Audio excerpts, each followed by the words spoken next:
Magandang oras mga katiyats. Meron na namang nakahukay daw ng sinasabing precious white metals. Ito yung mga kulay puti na katulad ng palladium, platinum, ng silver at nickel. Ito yung mga tinaguriang white metals ng Yamashita Treasures at merong nagdala sa shop, sa pawn shop ni Boss Tuyo at ibibenta ito. Dalawang bareta ito kaya atin to panoorin mga katiyats kung gaano katotoo na ito'y sinasabi ng babae na white gold daw at ibibenta nila ng 5 million pesos kay Boss Toyo. Kaya ito atin panoorin ng video. Gold bar! Gold bar! Gold bar? Ay, hindi. Ayan, so ito ay video courtesy sa atin ng isa sa pinakasikat na vlogger, Boss Toyo, Pawn Stars, negosyante. At ito yung itsura. Oh, talagang white metals, no? At mukhang matagal nga siya, mukhang antique eh. Kaya ito atin na umpisahan pagpanood ang video courtesy ng Boss Toyo Productions. Na halaga nito at mababang timbang, ang nickel bar stock ay isang popular na alternatibo sa bakal, aluminyo at tanso. Ang bar format ay nagbibigay ng isang mahusay na paraan upang makagawa ng nickel sa mababang gastos. Ang mga nickel bar ay maaaring gawin mula sa purong nickel na isang metal na lumalaban sa kaagnasan at lumalaban sa init. Ang purong nickel ay kadalasang ginagamit sa electronics, mga baterya, hull, nickel-cadmium at mga bahagi ng aerospace. At ang binebenta sa Pinoy Pawn Stars ay ang nickel bar. So eto, Bigat na lang, baka dito tayo sa bigat na. Ano kaya nilalaman nitong bigat Gold bar to, no? Kaso lang para may Ah, nahukay po yan ng papa namin dun sa hindi. probinsya namin. Oops.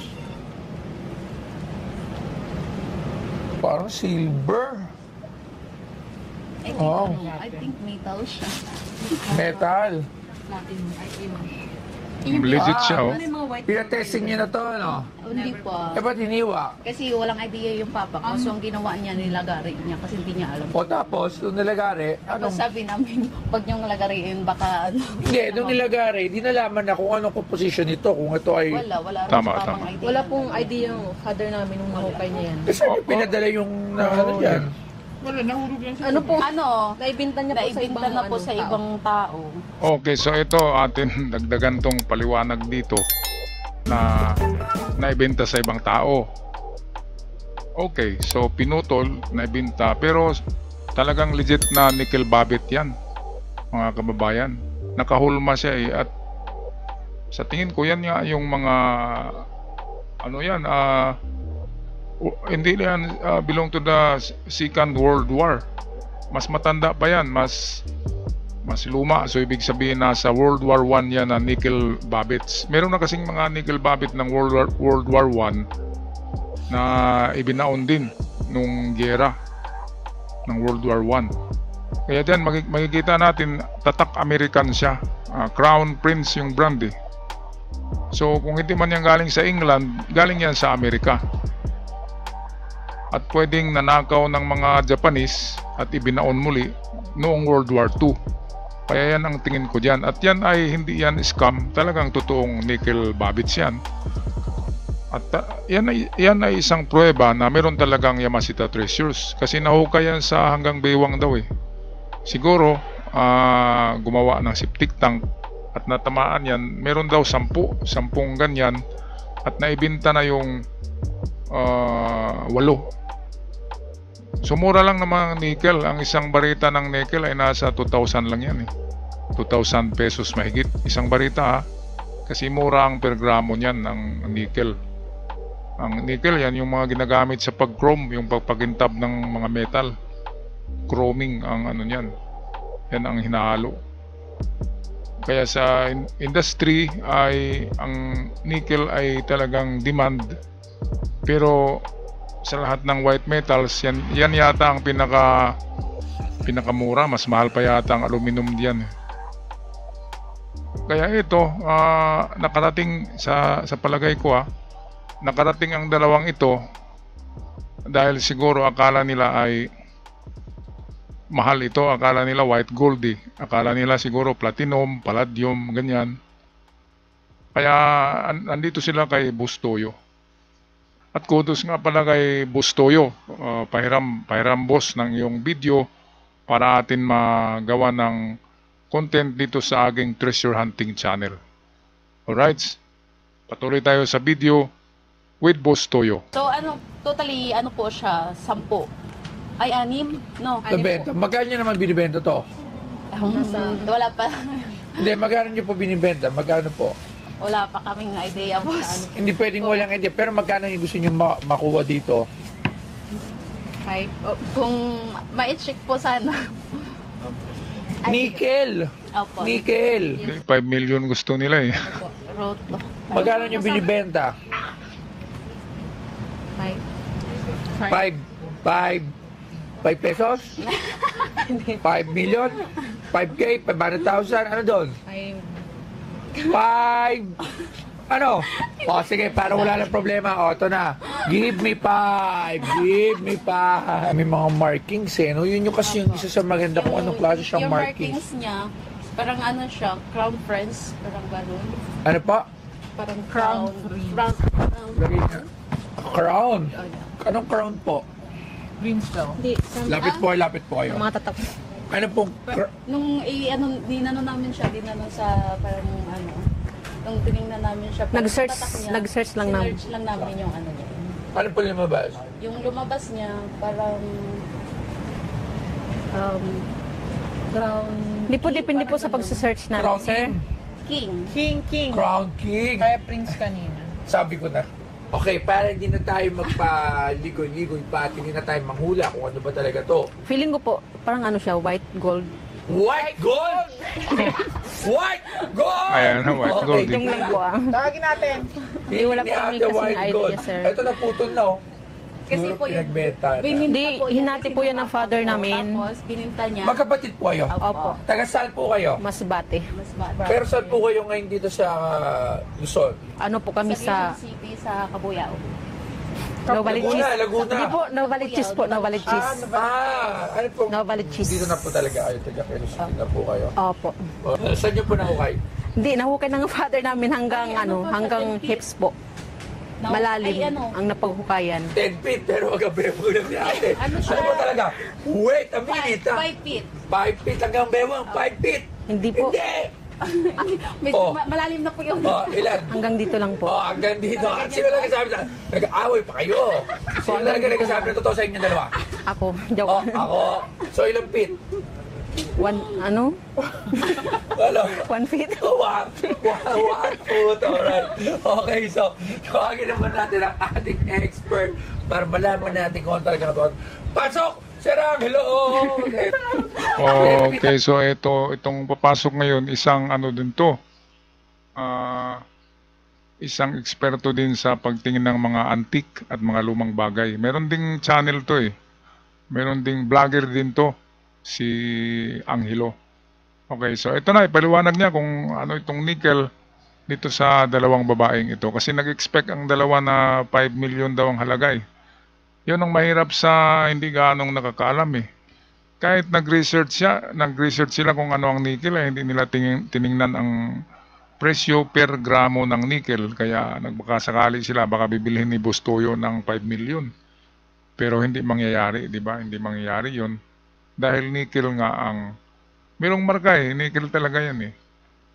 Kaya ang nickel ay nasa... Ano lang yata? 1 peso per gram. Kaya sa isang barita ay nasa 2,000 lang eh. Ito, okay, atin na pakinggan si Sir Angelo, yung eksperto sa pagtingin nitong mga ganitong klaseng metal. Hanggang bewang ha? Hindi yata 10 feet ang hanggang Hindi, 1 feet daw, 1 Hindi feet. po, hanggang dito po. Yung hanggang ano yan, nahukay niya sa ano? father na Okay na, tatay. siya, nakalagay pa sa... Wala na akong mic, kinuha niyo na lahat. Ay, sorry. Ate na tayo dito. Okay.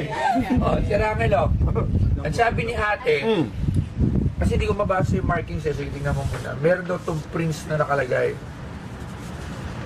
Ay, king. Sabi ko, to? kay King Arthur. Di ba to galing kay King Arthur? King Arthur. Well, hindi Nickel, natin eh. mabasa yung ano eh. Pero may nakalagay na Markings. nickel. Ayun na nickel. Nickel. Kung nickel siya, ang program ng nickel parang wala pang piso. Eh, ilang gramo yan? So, ano siya, sabihin mo 1 kilo. Pero, Nasaan? ito ba ay gram, Saan mo? weight, ano na to? Weight lang price na? Per gram. Yung pinaka-istorya ba, wala? Nasa to, ano yun? Wala siyang ano eh, kung collectibility. Hindi to collectible. Kahit galing kay King Arthur? Ba't kay King Arthur ba yan? Paano nasabing galing kay Sabi King nila, galing Arthur? kay King. King. Hindi po. Hindi, may Wala po. sulat siya na Wala. king. Pinakalagay na crown. Opo, nung tiningnan na. Well, pwede Ayun, naman kasing ay, ano ay, yun. Yung crown na yun, pwedeng mint mark nung gumawa or hallmark nung gumawa. Yun nga. Ano yung mga year ba to? Hindi natin masabi. Bali, nung Nakalagay po sa isang nakalagay bar- siya sa isang may bar. anim po siya. So, may isa po siyang nakasama na rotometal. May Rotometal. May nakasama po siya isa na rotometal, pero yung roto Kasi na yun anim po yan. ay binta sa, di ko po alam kung saan na Ano yung ibinta. rotometal? Tapos, yung Wala. nakalagay po doon, since 1836. O, 1836. King Arthur na. Si 19 Arthur, ano yun? nine- 800 AD yata yun. 19. 18 ba? 18 ba? Ay, oo, 1836. May 1836. nakasama po siya na isang rotometal. 1836. 1836. So, ano to? Sir Angelo? Most probably manufactured lang. Hindi talaga collectible. And kung ano man, kung meron man siyang function, parang ano siya, yung parang may benchmark ka kung ano, kunyari 1 kilo to. Yun yung ano mo, yun yung parang kunyari meron kang balance, scale balance. Diba? Lagay mo to doon, tapos yung sa kabila, niwiwin mo. Mabigat. Tapos tingnan mo. Hindi siya, para mag-gauge mo kung anong bigat nung nasa kabilang side. Yun nga, parang hindi siya yung basehan ng weight. Pag nag-balance yun, ibig 1 kilo. sabihin, 1 kilo rin yung kabila. Kung 1 kilo to. So, Parang yun ang ganun yung purpose tingin ko nito. So, aside from that, ano pang purpose? So, hindi ba to as kayamanan, gano'n? dyan. Hindi naman siya good. Ito mga kababayan na sandali lang, meron akong idagdag dyan. Sabi kasi nitong babae ay merong marka na 1836. Ngayon kung 1836 yan, kasama yan ng Confederate Treasure ng Amerika. Yun yung revolution na nangyari sa Amerika. Meron nawawalang treasure. At yung treasure na yun ay nakalulan sa mga barko. Before World War I era yun eh, na revolution. Meron ng mga nahulman na mga ganyan, mga silver, nickel babbitt. At katunayan dyan ay may marka nga siya na Crown Prince, na trademark na mayroong corona. So ibig sabihin yan, pwedeng sa Amerika yan galing or pwedeng sa England. Pwede nga yung Confederate War ng Amerika, 18th century yun eh, ay 19th century. So 1836 ang sabi ng babae, so pasok na pasok ito sa nangyayaring revolusyon sa Amerika noon. Between yung red soldiers at blue soldiers. 'Di ba? Si Trump ay nabilong yan sa red soldiers eh.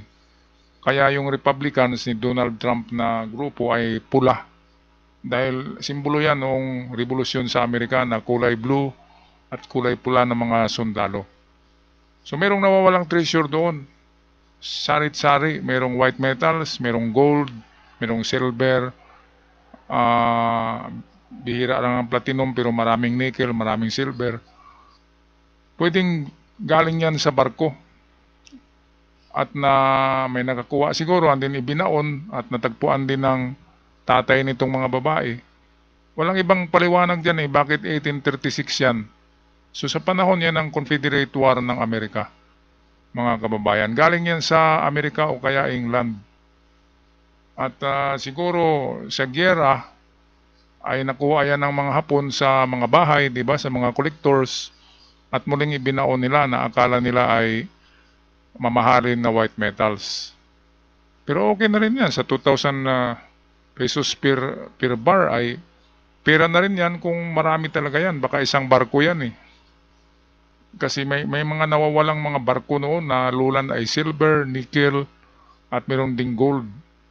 during the Confederate War, yung revolusyon sa Amerika. Nangyayari yun. Alright, so tapusin na natin ng video courtesy ni Boss Toyo. At dito malalaman natin ang halaga ng nickel babits na ito. Silver. Hindi So, nickel. Hindi ganyan itsura. So, sa nickel, magkano ang benta ng nickel? Lagay mo lang sa piso per gram. Ilang kilo yan? Ito mga isang kung kilo. isang kilo yan, edi 1,000. 1,000. Mataas na yun. Siguro mga more Pero like mabigat to, 900 mabigat sa pesos. isang kilo to. Tingnan mo. Kaya siguro mga 1. Hindi, parang pareho lang. Hindi, Ito po putol na. kasi may bawas. Naputulan po kasi ng ano. Pinaka ano dyan is timbangin natin. Para makita mo talaga. Pero yun yung ano niya. Gramuhan talaga yan. Per gram lang. Walang special, hindi dahil maluma siya, hindi dahil galing siya sa isang kaharian, hindi ba siya galing kay Enting Kapisote. Well, kailangan mo. Okay, so, yun lang po yung value niya. Maraming salamat Sir Angelo, sinira mo ang kanilang Sorry. kanilang pangarap na 5M. O, sige na. Okay. Pag na yun, no? Sobrang layo sa 5 million kasi nga ano lang to kumbaga kung magkano lang yung halaga ng isang gramo ng nickel, yun lang yung presyo na ayon sa expert. Sige ate, balikan nyo na lang ako pag meron pa tayong ibang item or baka may mahukay pa doon. Dito, yun lang po tayo. Sayang yung ano. Sige, bibigyan ko na lang po kayo ng I-ano mo na, pamasahe. ibinta na lang. Ano?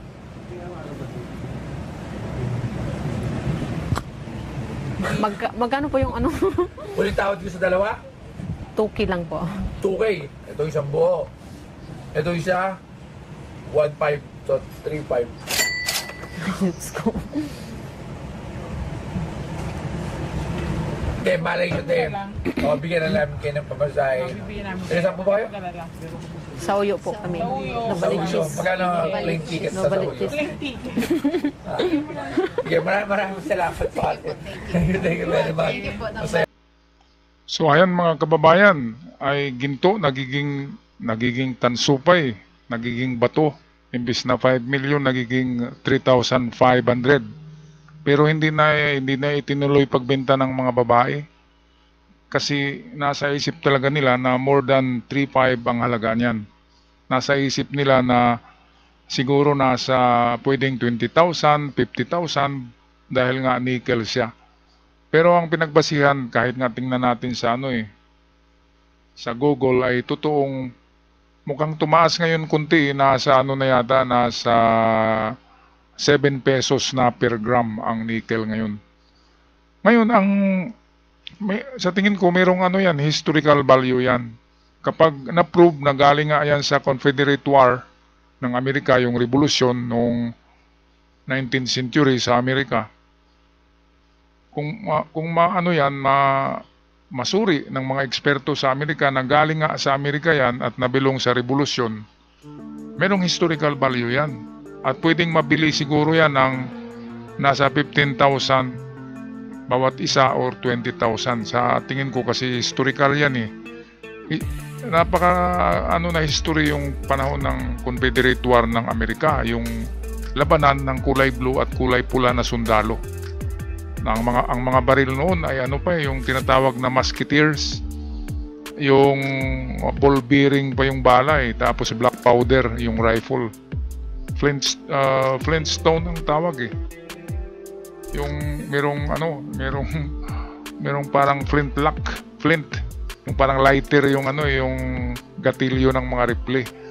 Yun yung panahon noon. Kaya itong mga nickel babits na yan, kung napanahon yan sa totoo yung 1836 na marka dyan, hindi kasi ni Bustoyo ang history. Sayang, kung napanood ni Bustoyo ito, tawagan mo uli yan Bustoyo kasi very historical yan sa Amerika. Kapag doon yan ibenta sa Amerika, mabili pa yan ng medyo mahal kasi nga historical yan 1836.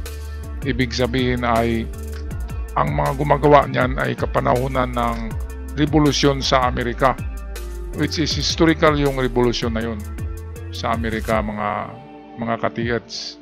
Kaya hindi 3.5 ang sa tingin ko ang halaga niyan dahil mayroong historical value na nakadikit.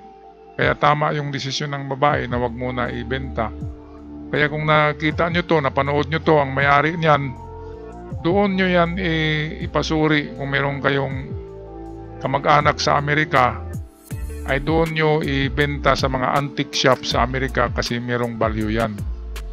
Yan ang katotohanan yan. Hindi pwedeng ano yan. Merong value yan sigurado. Ito, tingnan natin, no. Napakaganda ng ano ng pagkahulma sa kanya. Talagang, ayan, talagang antique siya na pagkahulma. Lumang-luma na. Ang mga bagong hulma niyan, ito yung mga bagong hulma. Sandali. Ito yung mga bagong hulma ng mga nickel babits. Maganda na ang pagkagawa ng hulmahan. Pero noon ay ganito talaga yun. Totoong 18th century yan, 18 to 19th century, ganyan pa yung technology ng paghulma.